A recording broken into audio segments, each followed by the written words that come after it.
Tai va, aišku, pagrindinis apie gamtosauginius klausimus irgi apie brakonierius jau trumpai minėjai, kaip yra ką. Nu, tai Daug dalykų yra, bet kaip sakykime, tada, kai prieš 12 metų baudų kelimas buvo, pats daugiausiai buvo tokia, kaip sakė, didelis dalykas, buvo šokas. 10 kartų tas suveikė, dabar pragyvenimas mūsų taip pakilo, kad tas baudas jau netaip ir baisiai atrodo. Tai taip jau. Kaip šitoje vietoje, na aišku. baudos gal... Sugrįžta tinklai, ežerus, tas jaučiasi, sugrįžta ta tendencija paskutinių metų tokia neraminanti yra tikrai. Man atrodo, kad tas sugrįžimas yra ne dėl to, kad baudos yra per mažas, man atrodo. Gal ir klystu, bet akivaizdžiai yra susilpnėjusi aplinkosauginė kontrolė. Aš irgi sutinku, kad... Ir mūsų pažįstamas Eugenijus Tironas per lašišų žvejybą vis rašė komentarus socialiniuose tinkluose, sako, neturiu licenzijos, važiuoju dabar ten ir ten, įdomu, kada patikrins aplinkosaugą. Ir patikrino į tą aplinkosaugą. Ir turėjo leidimą, paskui ir parašė, atsiprašė aplinkosaugos ir visų, sako, visą laiką su licenzija žvejoju, viskas yra gerai, bet išsitestavo, tiesiog neužsiundė, nepaskundė, o tiesiog, eigoje žmogų patikrino. Kai aš dirbau aplinkos ministerijoje viceministru, tai buvo daugiau bėdų. Ir tuo metu daugelis žmonių iš viso prie vandens telkinių neprisimena, kad juos kas nors apskritai gyvenime būtų patikrinęs ir taip toliau. Tada daviau pažadą, man atrodo, Lietuvos rytas ar kažkokia tai žiniasklaidos priemonė klausė mane, tai kaip čia žinai bus. Tai sakau, jei ne kiekvieną, tai bent kas antrą žveją kitais metais patikrinsim. Ir pažadą ištesėjau, iš tikrųjų ta gamtosauga atsigavo. Ten buvo 14 įvairiausių priemonių, nuo baudų, kelimo žalų, bet svarbiausia, kad man atrodo aplinkosauga grįžo į gamtą ir jinai buvo principinga. Aš pats atsimenu, kad klausydami tas diskusijas ar ataskaitas, tokius skaičius išgirdom iš oro nukabintus apie kontrolę, kad čia tų pažeidimų nėra, gal 10-15 tik, bet patys išplaukę su vyrais matydom, kad iš patikrintų žmonių, tarkim, pusė pažeidimų yra šiurkštus. Ta prasme, kad ten ar kažkokio tinklo gabalą, ar ten dar kažką daro, ar meškerių ten dvigubai daugiau prisiveža. Ta prasme, kad problemų buvo daug ir dalis jų grįžta į vandens telkinį. Tas laikas praėjo 4-5, gal 7 metai toks ir dabar vėl viskas po truputį norėjimo ir grįžta. Grįžta, yra tam tikro ir technologinio tobulėjimo. Pačioj pradžioj nebereikalo pradėjau apie Aukštaitijoje siautėjančius žmonės, kurie, ne dėl savęs faktas, kad gaudo tą žuvį, pardavinėja, yra žmonių perkančių, tai čia reikėtų atkreipti dėmesį, kad nedėrėtų to daryti. O antras dalykas, kol yra perkančių, bus ir kas gaudo ir parduoda. Bet tobulėjimui, aišku, ribų nėra. Yra labai atsargiai elgiamasi. Yra, jeigu anksčiau būdavo 2 automobiliai, vienas stebi teritoriją, kitas važiuoja ten brakonieriauti, tai dabar 3 automobiliai stebi teritoriją, vienas važiuoja, palieka laimikį vienoje vietoje, kitur važiuoja ir taip toliau. Ta prasme, kad patys naudoja slaptas kameras kaip aplinkosauga. Tų bėdų yra labai daug, bet priešnuodžių irgi turim. Visai nesenai pateikiau 10 pasiūlymų ir įstatymais Seimas pritarė jiems ir palaimino, kurie iš esmės padėtų tokiais atvejais. Tai tos pačios slaptos kameros buvo ant klaustuko, institucijos, tie patys teismai jau pradėjo kvestionuoti, sakyti, ar čia teisėta ta priemonė, ar aplinkosauga gali.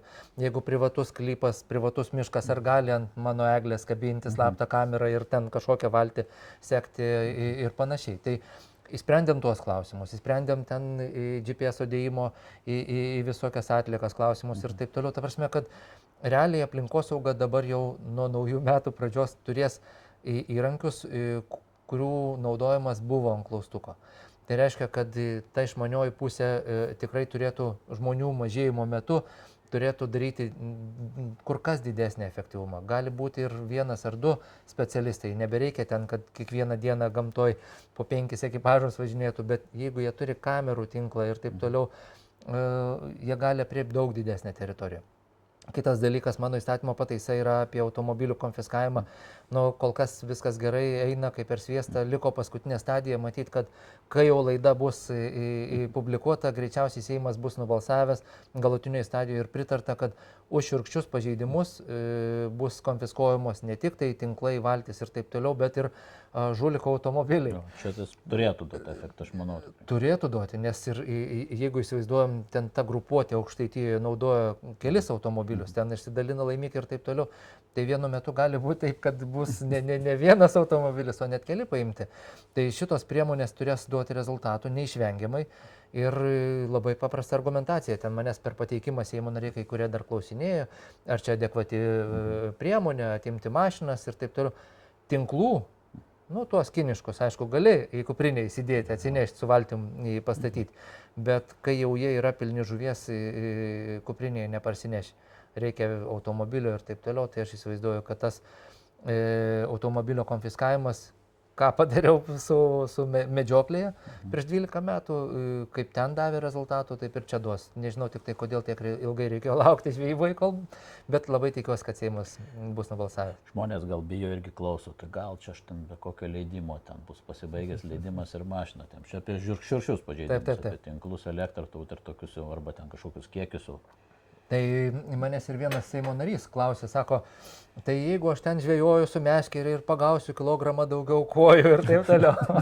Tai įspėjau, kad svarbiausia tai darytų su leidimu, kad kilogramas daugiau jau blogai, turės reikalų su aplinkosaugos, bet tai bus paprastas pažeidimas. Ta prasme, yra žvejų taisyklės, jų reikia laikytis, bet tai nebus šiurkštus pažeidimai. Šiurkštus pažeidimai yra, kai tu naudoji tinklus, naudoji žeberklus, galbūt neleistinų kitų priemonių, ten užsileisi 100 kritulių ar 50 ežere, ar tų šakotinių padarysi žiemą lydekom su gyva žuvelė. Ta prasme, kad šiurkštų pažeidimą reikia darant jau, man atrodo, labai bus aišku ir pačiam, ir visiems kitiems, kad tu jau čia kažką labai negero darai. O kad ten vienu kabliuku daugiau žvejosi, ar koją vieną daugiau paimsi, nėra bėdos. Bet iš kitos pusės reikia skatinti žvejus žvejoti Kauno mariose, atsiprašau, nes kaip rodo mokslininkai, po verslinės žūklės uždraudimo prieš 10 metų Kauno mariose žuvies išteklių smarkiai padaugėjo ir ypatingai baltosios žuvies, taip kad reikėtų ten organizuoti daugiau įvairių sportinių varžybų, tarpusavio varžybų, šiaip žuvies gaudimo ir ėmimo nebijot paimti, nebūtinai reikia paleisti, galima karšius, kojas, karosus ir taip toliau gaudyti, be sąžinės graužimo dėti keptuvę ir kepti. Aišku, smagu, nulaukiame ežeruose, ežeruose irgi padaugėjo kai kur. Bet su plėšerio žuvim problema yra, va taip va. Su plėšerio yra į bėdų ir dabar daugiausia visi duria į sonarus, į sonarų naudojimą. Ir kas susidūrė, puikiausiai žino, kad jeigu prieš 15 metų echolotas atrodė kaip didžiausia technologinis progresas, tai sonaras yra nepalyginamai technologija labiau padedanti ir ypatingai padedanti sužvejotas trofėjinės žuvis. Ir žuvis, mokslininkai yra neatlaidus ir sako, kad vieną kartą, antrą kartą taip pagauta žuvis, paskui pradeda vengti maitintis, nustoja ėsti, tada atsiranda visokių mirčių, sužalojimų daugiau ir taip toliau. Ta prasme, kad problema yra didelė, o žvejyboje nebelieka tokio malonumo, nes iš to žvejybos nebelieka nieko, yra tik tai užsidedi ant valties sonarą, nuvažiuoji, pamatai, kur žuvis, ant galvos užmeti guminuką ir pagauni. Čia ne visai žvejyba. Man atrodo, kad žvejybos vis tiek tradicija yra ieškoti žuvies, bandyti ją pergudrauti, privilioti, suvilioti ir taip toliau. Galiausiai smagiai praleisti dieną. Tas sonaras šiek tiek atima iš žvejų malonumo, bet ir daro bėdos gamtai. Tai man atrodo, kad piknaudžiavimas šitą priemonę gali duoti blogų rezultatų. Tai todėl, aišku, dar mano žiniom aplinkos ministerija tikrai neketina imtis jokių priemonių, bet jeigu norim išvengti kažkokių ribojimo ateities ir taip toliau, tai reikėtų visas žvejybas daryti maksimaliai atsakingas. Nekalbu apie ten pasiėmimą, matyt, kad nieks ten neima ten tų žuvų, paleidinėja. Aš manau, kad tai yra dalis, trečdalis, pusė, kad nepaslaptis ten, o kiekis žuvų įspūdingas. tikrai Bet galimos pagauti, kas moka. Bet kenčia plėšrios žuvis. Ir iš tikrųjų mes puikiausiai matom ir tas pačias mūsų lietuvių kurtas laidas Suomijoje, Švedijoje ir taip toliau, kur nugaudo tas trofėjinės žuvis ir tų žuvų yra daug. Nu tikrai labai norėtųsi, kad ir pas mus Lietuvoje tų žuvų būtų daug ir mes galim tą padaryti. Ir čia matyti reikia apeliuoti į žmonių, žvejų atsakomybę. O kaip su prevencija? Visada būdavo toks klausimas, atrodo, kad gamtosauga mes kovojam su pasiekmėm iš esmės. Geriau, blogiau kovojam, bet tas tokio, jeigu prieš kokius 20-30 metų būtume dirbę mokyklose, jie pasakoja, darė, gal nebebūtų tos problemos tokio masto.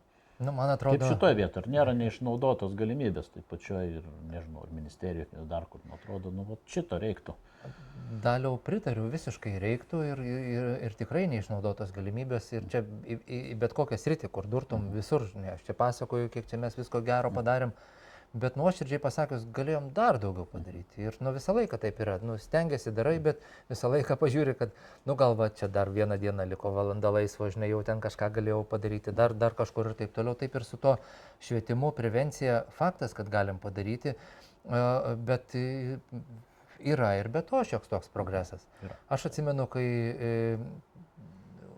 užsiėmėm prieš tuos pačius 12 metų ypatingai aktyvę lašišų apsaugą. Ir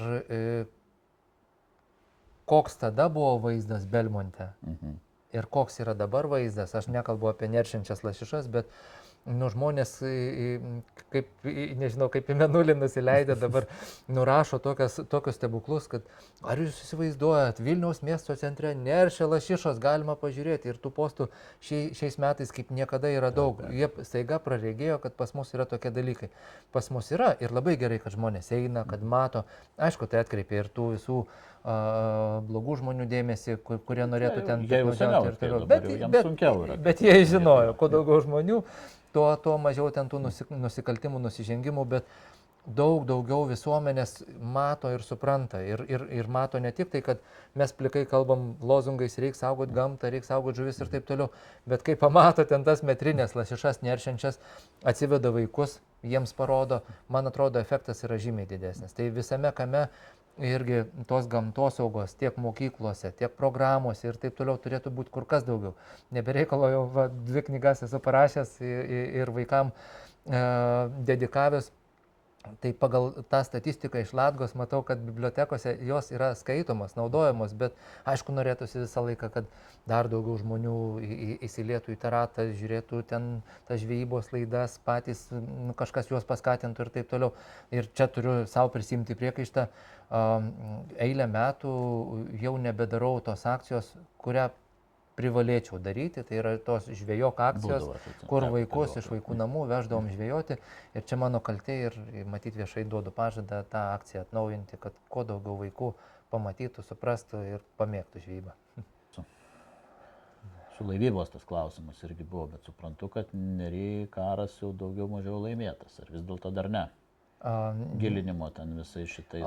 Tai 2 aspektus galim paliesti. Tai Neries žmonės buvo sunerimę dėl planų gilinti Neries upę. Ir tas nerimas buvo pagristas, bet jis toks labiau teorinis. Ta prasme, kad norint tikrai pradėti gilinimo darbus, reikėtų ne tik tai pinigų, kompetencijų, valstybės, vyriausybės leidimo, bet ir dar drąsos, nes tokio leidimo niekada negautų. Ir taip, kai buvo pasielgta su Nemunu, jau aplinkos komitete dariau berods 2 ar 3 kartus klausimo svarstymą dėl Nemuno gilinimo darbų ir matyt, kad jau artimiausiu metu turi ateiti išvados, kurios bus itin nepalankios gilinimo darbus atlikusiems, sprendimus priėmusiems, nes yra mano įsivaizdavimu ir tiek, kiek informacijos aš girdžiu, padaryta milijoninė žala gamtai, kurios neatkursi. Visi tie reduliai, išvalytas dugnas Nemuno ir taip toliau, jis neatkuriamas yra ir niekas ten to žvyro matyti jau nebeatkurs, nebesubers atgal į vagą ir jinai nebebus tokia, kokia buvo. Ir ta žala padaryta iš tikrųjų skaičiuosis milijonais. Tai dėl to ir sakau, drąsos reikėjo, kad jeigu ten dar buvo kažkaip bandoma prisidengti kažko, tai Nery neįmanoma nieko prisidengti, nes Neris yra ta upė, kurios jokių darbų negalėtum atlikti. Ir ten tie tokie teoriniai pasvaikčiojimai buvo iš piršto laužti žmonių, kurie bandė sukelti kažkokį tai, nežinau, baimę ar įsivaizdavimą, diskusiją, kad čia gaus didelio pritarimo ir taip toliau. Vien ko verti Vilniaus mero irgi pamastymai, kad čia Neris yra geriausias evakuacijos kelias, jeigu kelius uždarysim ir taip toliau, kad čia reikia išgilinti, kad plauktumėm. Tai yra pats durniausias sprendimas, koks tik galėtų būti. Viena nuleista fūra nuo bet kurio tilto, ar Vilniuje, ar prie Vilniaus, užblokuotų visą upę ir visi tie laivai su žmonėm atsidurtų akligatvį, kur galėtų labai lengvai būti priešo prieinami, tada būtų dar baisiau, nes žmonės iš streso ir pultų į upę, nemokėtų plaukti, skęstų ir taip toliau. Ta prasme, šitas būdas yra absoliučiai net nesvarstytinas, jo labiau, kad puikiai suprantam, kad Astravo atominiai elektriniai reikalingas vanduo ir tvenkiniai gali uždaryti visą Neries upę ir vandens tiesiog nebeliks vieną dieną, Neries upėje nebus kuo evakuotis. Ta prasme, kad iš absurdo teatro yra tas Neries gilinimo fantazijos, kurios niekada neįsipildys. Neris, bet ar Nemuno dar galima, nes ten nedaug liko, 30 gal kokį, nežinau kiek kilometrų paskaičiuot, kuris dar nenukastas, nenugriautas ir ta iniciatyva ateina iš Druskininkų pusės, ten girdėti, ir iš Kauno pusės. Žiūrėkit, dabar jau visi esam krašto gynybos specialistai. Ir Nemune mūsų karinės pajėgos neturi jokių, nežinau, katerių, apsaugos ten priemonių ir taip toliau. Ir mes, pasieniečiai, mes nugilinsim iki Baltarusijos ir padarysim baltarusams galimybę, esant kažkokiai tai X valandai, nevaržomai mūsų keliu plaukti Lietuvos gylį, pasiimti su visais kateriais kariniais ir taip toliau. Kvailesnio dalyko nesugalvosi. Aš suprantu, kad noras yra paskatinti turizmą, ten pasiplaukyti ir taip toliau, bet man atrodo, kad yra kitų priemonių, adekvatesnių, bet tas gilinimo klausimas neuždarytas, kalbu apie žalos paskaičiavimą. Aplinkos apsaugos departamentas rimtai dirba ir kaip paskutinį posėdį sakiau, kad reikia reikalauti ir asmenės atsakomybės, manau, kad tam tikri žmonės ir pareigūnai tikrai sulauks jos. Žodžiu, Nemuną apginti realu, sakykime, dar panė. Tai Nemuno neapgynėm, kas padaryta, Nemuno nestatysim, bet daugiau nuo tokių darbų, kurie buvo atlikti, tikrai apginsim, nes tai nebuvo valymas dugno ir taip toliau, tai buvo gilinimo darbai, kurių neturėjo teisės daryti. Grubiai, aš čia sakau, kad nesikabinėtų prie žodžių ir nenaudotų mano žodžių teisme, norint apsiginti ar dar kaip nors. Bet kitas dalykas yra aktualus dar žvejams ir motorinių valčių plaukiojimo klausimas. Čia irgi tai noriu. Žmonės pagristai piktinasi, kad norint išplaukti į vieną arba į kitą ežerą, arba su ta pačia valtim kateriu išplaukti į jūrą, reikia turėti vos neskirtingus katerius, kad ten galėtum skirtingus variklius turėti. Arba su kranu nuiminėti, kur negalima didesnį, galingesnį variklį, plaukti tik su elektriniu ir taip toliau. Man atrodo, kad situacija yra absurdiška. Situacija yra padiktuota iš 2001 metais berods atlikto tyrimo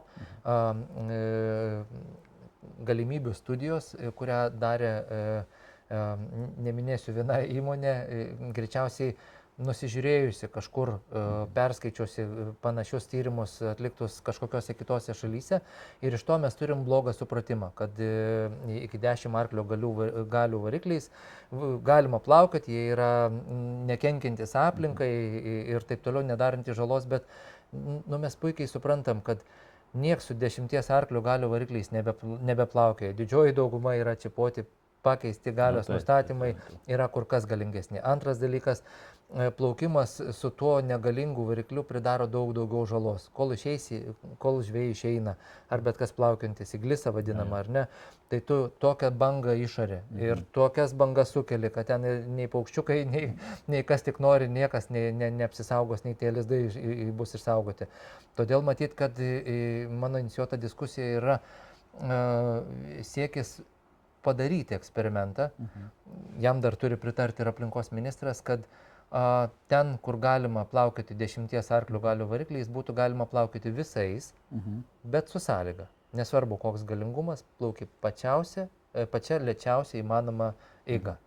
Na ir pažiūrėti, metus arba du, jeigu žvejai sąmoningai laikysis tų sąlygų, ir nepažeidinės to režimo, tai matyt, kad tokia tvarka galėtų likti ir nuolatos. Ir tada išspręstumėm daug visokiausių klausimų, kurie liečia saugumą, pasipiktinimą dėl variklių, dėl katerių ir taip toliau. Man atrodo, kad čia yra vienas iš geriausių sprendimų, kuris užtikrintų visiems galimybės ir nereikėtų turėti 5 katerių, 5 variklių, su kranu nukelinėti ten variklius arba pakelinėti, kaip plauki su elektriniu ir valtis tampagi nestabili ir taip daug visokiausių problemų.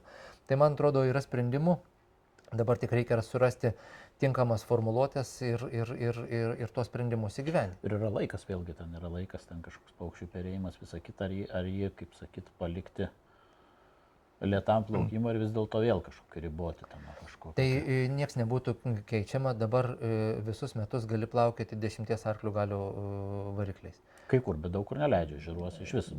Jo, ten kur yra navigacijos sezonas, nuo birželio iki kol jau ledas ateina, tai yra tas apribojimas nuo birželio, tai tas išliktų. Bet ten, kur galima su 10 arklio galių, tai būtų galima su visais varikliais plaukėti. Tai čia tokia idėja yra. Ir kai kas galbūt su pasipiktinimu žiūri, bet aš visą laiką buvau už gamtos apsaugą. Ir tikrai nedaryčiau jokių net pasvarstymų, kurie galėtų būti nukreipti į blogesnę gamtos būklę. Todėl manau, kad tikrai pabandyti reikėtų. Technologija yra ženkliai į priekį nuėjusi ir man atrodo atsakomybė žvejų irgi yra aukštesniam lygiai negu buvo iki šiol. Jeigu žvejai susidoros, aš suprantu, kad nėra priemonių. Niekas nepatikrins, nebent koks nors aplinkosaugininkas pseudofeną pasiėmęs į tavo pusę, greitį matuos, bet neįmanoma to šiandien padaryti, priemonių aplinkosauga neturi ir viskas tektų atsakomybei. Bet čia būtų atsakomybės testas. Bet yra iš kitos, aišku, pusės dar kitas variantas Sartų ežere, kaip yra padaryta, kam aš irgi nepritariu, yra tas pats apribojimas uždėtas benzininiam su vidaus degimo varikliais plaukiojimas ir paliktas tik tai elektriniais varikliais. Kuo skiriasi benzininis ir elektrinis? Triukšmo lygis ir išmetimas, išmetimai į gamtą. Tai jeigu žiūrint į išmetimus, tai išmetimų automobiliai daro ženkliai daugiau ir čia ne ta vieta, kur reikėtų daryti. Ir man, kai sako saugomų teritorijų specialistai, kad čia sumažins gamtos taršą ir taip toliau, tai aš raginu juos pačius pasižiūrėti į save ir pažiūrėti, su kokiais automobiliais, 10 metų senumo dizeliniais, 10 litrų 100 km valgančiais ir pastuksenti savo sąžinę ir paklausti savęs, ar jie, žinai, viską aplinkosaugiškai ir gamtai draugiškai daro. Tai man atrodo, kad jeigu kalbam apie elektrinių variklių ateimą, tai įmanoma, to reikėtų siekti, bet reikėtų aiškiai nusimatyti. Tarkim, 35 ar 40 metai, kai aiškiai pasakytumėm, tokios ir tokiose vandens telkiniuose nebus galima plaukioti, bus galima tik tai su elektriniais, tam reikia palikti laiko, kad žvejai suprastų, persidarytų, nusipirktų kitus, bet iš kitos pusės negali valstybė vien tik tai draudimais ir baudom pulti. Jeigu žinom, kad norim pakeisti automobilių parką ir jį daryti draugiškesnį aplinkai, tai valstybė skatina tą daryti. Jeigu nori įsigyti elektromobilį, APVA, aplinkos projektų valdymo agentūra, duoda paramą. Taip ir čia. Jeigu tu nori atsikratyti taršaus variklio, turėtum gauti kažkokį tai paskatinimą, kuris leistų tau ar pigiau nusipirkti elektrinį variklį ar dar kažkokiu būdu. Bet kalbu apie tai, kad čia šiandien nedidžiausia problema. Didesnių problemų yra, kai žmonės ieškodami valčių nuleidimo vietos turi 100 km važiuoti su savo tą mašiną ir ten išmeta didesnius CO2 išmetimus, negu su tą valtim padarytų per visus metus. Gal triukšmas, aš įsivaizduoju, tas yra kažkur tai ten. Triukšmas nėra didžiausia problema. Kauksmas, žinau, bet... Triukšmas nėra didžiausia problema, bet jeigu sutarsim, kad plaukiam lėta eiga, triukšmo nebeliks. Triukšmas yra, kada plaukia greitai, bet ir tas greitas plaukimas. Galingi naujų technologijų varikliai greičiau išeina į glisą, mažiau duoda bangos, mažiau yra triukšmingi ir taip toliau. Tai viską suvesti į arklio galias ar į benziną nėra sąžininga, nes nėra vienos tiesos. Gal kažką... Apie hidroelektrinės dar galim, jeigu... Labai gerai, kaip ir apie... Tai Seime esam priėmę įstatymą. Iki 28 metų visos mažos hidroelektrinės turi pasistatyti žuvitakius veikiančius. Iki 30 metų visos likusios hidroelektrinės, tame tarpe ir Kauno mariose, turi atsirasti žuvitakis. Iki 32 metų visose hidrotechniniuose statiniuose, tai yra visos užtvankos, kuriuose nėra hidroelektrinių, bet įvairios užtvankos, savivaldybių valdomos ir taip toliau, puikiausiai žinom, kokios jų labai daug yra, irgi juose turi atsirasti žuvitakiai.